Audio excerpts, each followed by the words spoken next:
Ni The Quick Times News nk'ibisanzwe nta kindi usabwa uretse kureba aho hasi handitse subscribe ugakandaho hanyuma tugakomeza kubana gatanu kuri gatanu mu makuru atandukanye.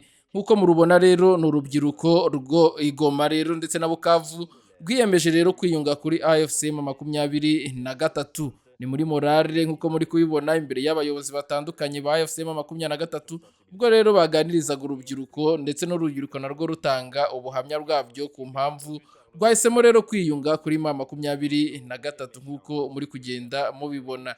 Ni nyuma yuko rero hamaze gutambuka batayo atandukanye menshi cyane, ngira ngo nejo bundi hasohotse abandi basirikare ba 23 bageze mu 7500 ndetse na mbere yaho hari hatambutse ibindi 7400. Ngira ngo rero ni ibintu byo kwishimirwa kuri 23.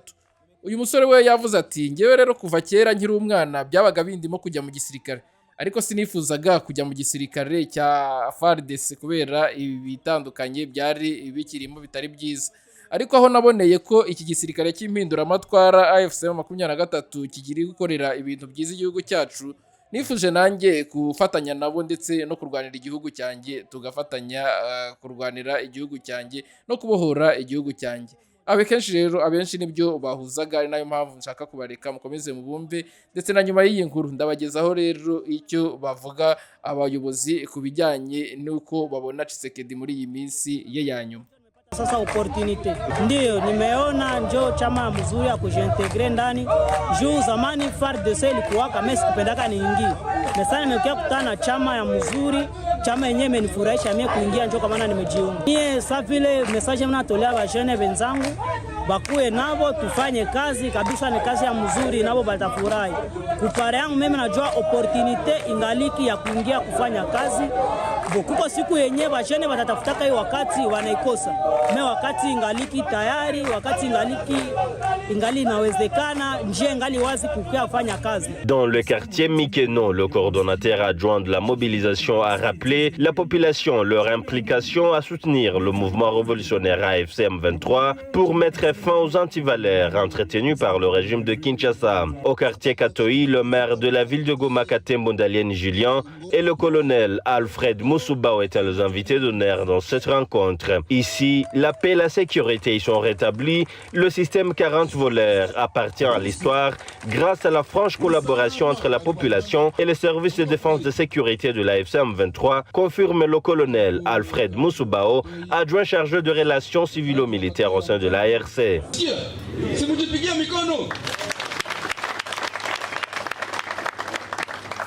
Mawasiliano yenu na sisi kama jeshi imesababisha tuweze kufikia kitu cha maana kwa kustabilize Goma.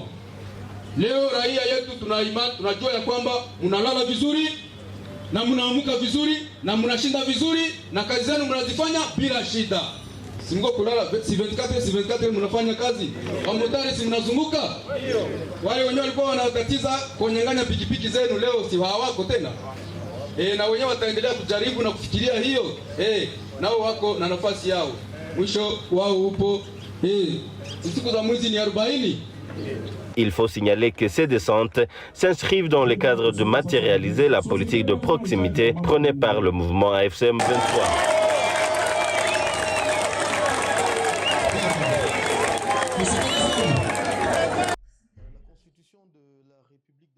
Uyu mugabo atangiye avuga ati itegeko nshinga rya Repubulika Iharanira Demokarasi ya Kongo ryemejwe binyuze muri referandumu mu kwezi k'Ukuboza 2005, ritangazwa ku mugaragaro ku wa 18 Gashyantare 2006. Bityo rero uyu munsi ku wa 18 Gashyantare 2026 ryujuje imyaka 20 rimaze ririho. Ntekereza ko uyu munsi abaturage ba Kongo bakwiye kwishimira ukwihangana no kwirwanaho kwabo. Abanyekongo bishyize hamwe bakikiza umutwe wa AFCM 23 kugira ngo bahagarike ibyo bise ubusazi bw'ubutegetsi bwa Kinshasa bwashakaga gutesha agaciro iri tegeko nshinga. Nyuma yo kuryica kenshi, ubutegetsi bwa Kinshasa bwari bushaka kurijugunya burundu no gushyiraho itegeko rishya ryari gutuma Felix Tshisekedi aba umwami ubuziraherezo, igihugu kigahinduka nk'ingoma y'umuryango umwe. Kubera ibikorwa bya AFC M23 uyu munsi iri tegeko nshinga riracyari ishingiro ry'ubumwe n'ubudacikamo ibice by'igihugu. Nyuma y'imyaka 20 iri tegeko nshinga ntiryubahirizwa uko bikwiye, mu by'ukuri ryashingiye ku nkingi zikomeye. Inkingi ya mbere yari imiterere y'igihugu. Kongo yagombaga kuba igihugu kigendera ku mategeko, kigendera kandi gifite ubusugire, igihugu kimwe ariko cyegerejwe abaturage, kigizwe n'intara 26. Uyu munsi nk'uko bivugwa, igihugu ntikigendera ku mategeko, kiyoborwa n'ushaka k'umuntu umwe n'imitekerereze imwe rukumbi.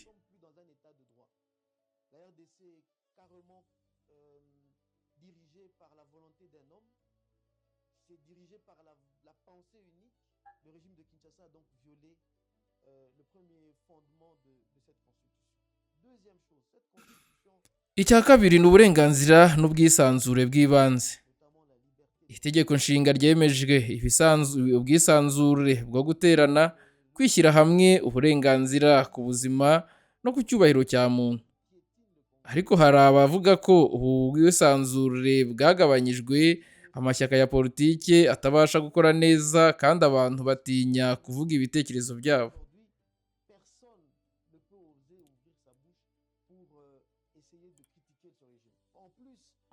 Icya gatatu ni itandukanywa rero ry'ubutegetsi.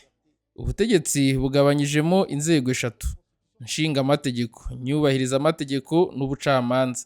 Ariko hari abavuga ko izi nzego zose zegeranijwe mu maboko y'umuntu umwe. Inteko ishinga amategeko ikaba idafite ubwigenge, n'ubucamanza bukaba bwarashyizwe ku gitutu. Icya kane ni demokarasi n'isimburana ku butegetsi. Demokarasi ishingiye ku matora no kubahiriza manda, hari abavuga ko hari gukumirwa kw'amashyaka amwe, abayobozi bamwe bagafungwa cyangwa bagahungira mu mahanga, ndetse ko hari impaka ku bijyanye na manda n'icyo bamwe bita misiyo. Iya gatanu rero ni ukwegereza ubuyobozi abaturage. Itegeko nshinga rero ryateganyaga ko intara zigira ubwigenge mu micungire n'imari. Ariko hari abavuga ko ba guverineri bayoborwa n'ubutegetsi bwo hagati kandi ko ubwegerejwe ku batarimo, ndetse ubwegerejwe butarimo rero gukurikizwa uko bikwiye.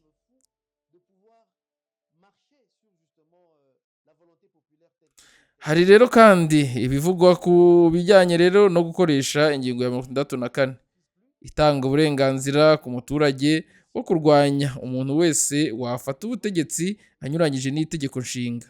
Uko isobanurwa n'uko ikoreshwa bikomeje kuba impaka zikomeye mu bya politiki. Muri rusange, hari abavuga ko Félix Tshisekedi yaciye ku nkingi z'iri tegeko nshinga, ko yaciyemo abaturage ibice kandi ko hari ibibazo bikomeye mu bicungire y'umutekano n'ubutabera. Abamunenga bavuga ko nta yandi mahitamo basigaye bafite uretse kwirwanaho. Bakavuga ko ari ukwivuna uburenganzira bwo kubaho no kubaho mu gihugu cyabo. Ku rundi ruhande hari n'abandi bavuga ko ikibazo atari itegeko nshinga ubwaryo, ahubwo ari uburyo rishyirwa mu bikorwa, kandi ko impinduka zigomba kunyuzwa mu nzira z'amategeko no ku biganiro byo mu gihugu. Uyu munsi ku isabukuru y'imyaka 20, ikibazo gikomeje ni iki: ni gute rero iri tegeko nshinga ryashyirwa mu bikorwa byuzuye? Ni gute igihugu cyubakwa ku bumwe? Ni gute igihugu cyubakwa ku mategeko no kuri demokarasi ihamye? Imbaraga mbi rero ziriho za Tshisekedi zigamije rero kwica abaturage. Bivugwa ko Félix Tshisekedi yashyizeho abacancuro, abamerisoneri, kandi agakoresha drone mu kugaba ibitero ku baturage. Bavuga ko nta yindi mahitamo yabasigiye uretse kwirwanaho. Bemeza ko birwanaho kugira ngo barokoke babeho, ndetse kubirwanaho kubera ubuzima bwabo. Bavuga kandi ko yakoresheje ubutabera mu nyungu ze bwite, abushyira mu maboko ye kugira ngo bubacirire urwo gupfa, bubambure imitungo yabo ndetse bakore iyicarubozo. Kubibaza rero umubare w'abanyekongo bafungiwe mu magereza yo munsi y'ubutaka no mu magereza atazwi Kinshasa kubera ururimi rwabo, kubera ubwoko bwabo cyangwa kubera amahoro bashakaga. Bavuga ko muri iki gihe nta yandi mahitamo bafite ko barwana mu rwego rwo kwirwanaho byemewe n'amategeko, ko barwana kugira ngo babeho kuko bafite uburenganzira ku buzima kandi ko igihugu ari icyabo.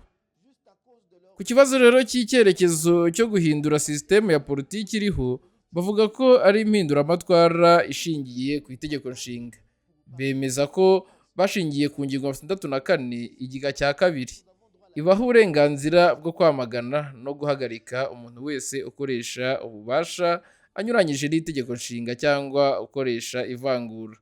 Bemeza ko iri tegeko ribuza ivangura kandi ko ari ryo ribaha ishingiro ryo gukora iyo mpinduramatwara iyoborwa ku ruhande rwa politiki na Florent Nanga. Corneille Nangaa rero nawe arabivuga no ku ruhande rwa gisirikare na General Sultani Makenga. Intego yabo nk'uko rero babivuga ni uguhagarika ibyo bise ubusazi bwa Felix Tshisekedi nk'uko nabibabwiye haruguru. Banavuga ko bashaka gutangiza ibiganiro byimbitse ku mavugurura akeneye gukorwa. Bamunenga ko atigeze yemera ibiganiro ku bibazo by'ingenzi bireba itegeko nshinga, ahubwo akibanda ku kibazo kimureba ku giti cye, cyane cyane ku bijyanye no kugabanya cyangwa se gukuraho imipaka ya manda. Bo bavuga ko impaka bashyira ku meza ari impaka z'ingenzi kandi zishingiye ku miterere y'igihugu. Bavuga ko imiterere y'igihugu yegerejwe abaturage, decentralisation cyangwa se imaze imyaka irenga 60 itatanze umusaruro ku miterere y'igihugu kimwe. Unitere yananiwe bityo rero ko hakenewe byihutirwa imiterere ya federale kugira ngo uturere dushobore kwiteza imbere. Bavuga kandi ko bashaka ko hajyaho inama nkuru y'igihugu, Conference Nationale, iganirwamo ayo mavugurura yose. Hari uko gushaka guhindura itegeko nshinga nk'uko bivugwa ku byageragejwe na Tshisekedi, bo bavuga ko bitazashoboka kandi ko AFC 23 yabaye inkingi cyangwa ingabo irinda abaturage, ikaba yarabujije ko itegeko nshinga rihindurwa uko byifuzwaga. Muri urwo rwego bavuga ko bifashisha itariki ya 18 Gashyantare gushimira abaturage ba Kongo ku bufatanye, inkunga n'ubufasha bahaye AFC 23. Aha rero twerekanye mu mibare ko ibiciro bya peteroli muri uyu mwaka w'ibihumbi 2026 byitezwe ko bizagabanukaho 16%. Impamvu ni uko turebye ku bakoresha ibicuruzwa bya peteroli twabonaga ko kubera ubukungu bw'isi butazamuka cyane, twanabonye ko buzagabanukaho gatoya mu bihumbi 2027. Ibikomoka kuri peteroli ababisaba cyangwa demand yabo ntabwo iba yiyongera cyane. Icya kabiri twagarutseho ni uyu muryango w'ibihugu bicukurwamo peteroli ugenda ufatana y'ingamba igenda ireba uko ibikomoka kuri peteroli bishyira ku isoko. Aho rero niho mu iteganyamibare rigaragaza uko ibyo biciro bishobora kuzamuka ku masoko mpuzamahanga, ariko mu bihumbi 2027 kuko stock ibizakoreshwa mu bihumbi 2026 ibimaze kumenyekana. Ariko twerekanye ko mu mibare iteganyamibare twagaragaje hagiye habaho gushyamirana kurenza uko ari kwitezwe cyangwa uko kwari kumeze. Turongera tugahura tugasubiramo iyo mibare yaba ku uko ibikomoka kuri peteroli cyangwa se n'ibindi bicuruzwa byashobora kuba bitagera mu Rwanda kubera izo ntambara ziri ku isi. Tugenda tureba iteganyamibare icyo ritwereka n'icyo ibyo bibazo byatera ku muvuduko w'ibiciro ku isoko ryacu y'u Rwanda. Aha rero mu mibare dufite icyo tubona ni uko umuvuduko w'ibiciro uzaba uri hejuru gato ya za mbago hagati ya 2.8% cyane cyane mu gice cya mbere cy'umwaka w'2026, ariko ukagenda umuvuduko w'ibiciro ugakomeza kumanuka cyane mu gice cya kabiri cy'umwaka, so guhera mu kwa 7 ugera mu kwa 12 tukongera gusubira ku muvuduko w'ibiciro hagati ya 2.8%. Aho rero navuga ko uko ni nayo mpamvu aka kanama ka politike y'ifaranga gaterana buri mezi 3 ni kugira ngo tugende tureba uko byaba ibiterwa n'ibi bibazo kw'ibicuruzwa bigera mu Rwanda cyangwa se uko ibiciro ku masoko mpuzamahanga byiyongera cyangwa bigabanuka, ingaruka bigira ku bukungu bw'u Rwanda no ku muvuduko w'ibiciro by'ibicuruzwa biboneka mu Rwanda cyangwa se dukoresha nk'abanyarwanda, noneho tugafata ingamba kugira ngo ibyo biciro bitarenga za mbago.